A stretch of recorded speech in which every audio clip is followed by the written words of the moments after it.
ప్రపంచం అడ్వాన్స్గా మారుతుంది. అన్ని విభాగాల్లో వేగంగా డెవలప్ అవుతోంది. టెక్నాలజీ విషయంలో చెప్పక్కర్లేదు. ఇప్పుడు వాడుతోన్న పెట్రో ఉత్పత్తులకు భవిష్యత్తులో డిమాండ్ తగ్గొచ్చు. ఇప్పటికే ఎలక్ట్రిక్ వాహనాలు వచ్చేశాయి.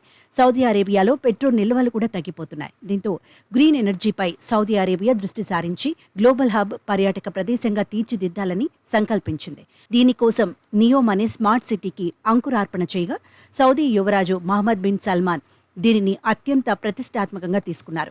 దీని నిర్మాణానికి ఏ విధంగానైనా అడ్డొచ్చినా చంపేందుకు కూడా వెనకాడరని అక్కడి కొందరు అధికారులు చెప్పడం ఆశ్చర్యానికి గురిచేస్తుంది. ఎర్ర సముద్ర తీరంలో 26,000 చదరపు కిలోమీటర్ల పరిధిలో నియోమ్ ప్రాజెక్టు నిర్మిస్తున్నారు. ఫ్లోటింగ్ పోర్ట్, స్కై రిసార్ట్, సర్వాట్ పర్వతాలపై నిర్మాణాలు, మిర్రర్డ్ సిటీ, దీని లైన్ లాంటి 10 రీజియన్లు ఉంటాయి. నియోమ్ ప్రాజెక్టు కోసం $500 బిలియన్ బడ్జెట్ కేటాయించారు. నియోమ్లో ప్రపంచంలో అతిపెద్ద గ్రీన్ హైడ్రోజన్ ఉత్పత్తి కేంద్రం ఏర్పాటు చేస్తున్నారు. వర్చువల్ ఫార్మింగ్, గ్రీన్ హౌస్ ద్వారా వాడే ఆహారాన్ని స్థానికంగా ఉత్పత్తి చేస్తారు. నియోమ్ స్మార్ట్ సిటీలో 10 రీజియన్లలో the line project కీలకమైంది.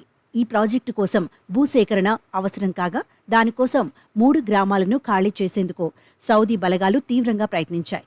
Abdul Rahim అల్ హువైటీ అనే వ్యక్తి తన భూమిలోకి అధికారులను రానియకపోవడంతో ఆ మరునాడే అతడిని దళాలు కాల్చివేశాయి. తర్వాత ఆందోళనలు జరగ్గా 47 మంది స్థానికులను అరెస్ట్ చేశారు.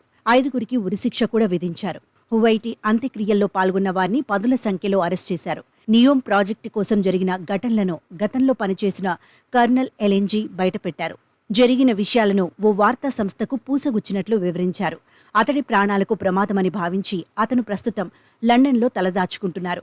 ఆ విషయం సౌదీ అరేబియా పసిగట్టి లండన్ దౌత్య కార్యాలయానికి రావాలని తనను సౌదీ ఇంటెలిజెన్స్ ఆఫీసర్ కోరారని కర్నల్ వివరించారు.